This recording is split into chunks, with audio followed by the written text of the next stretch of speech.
नमस्कार मंडळी, जय महाराष्ट्र. भाजपमध्ये वाचाळवेळ नेत्यांची संख्या वाढत चालली आहे. नारायण राणेंचे पुत्र आमदार नितेश राणे यांनी पुन्हा एकदा एक वादग्रस्त वक्तव्य केले आहे, ज्यामुळे भाजप आणि देवेंद्र फडणवीस अडचणीत आले आहेत. मंडळी, जाणून घेऊयात सविस्तर बातमी या व्हिडिओमधून. याआधी तुम्ही जर चॅनलवर नवीन असाल तर चॅनलला सबस्क्राईब करून बेल आयकॉन प्रेस करा.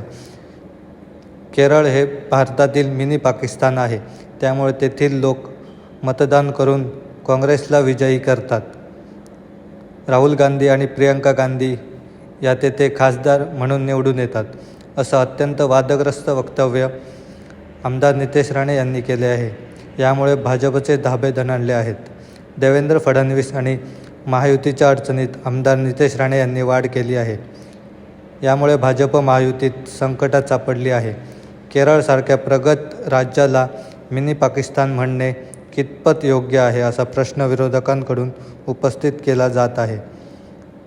नितेश राणे यांनी याआधीही अशी बेताल वक्तव्ये केली आहेत.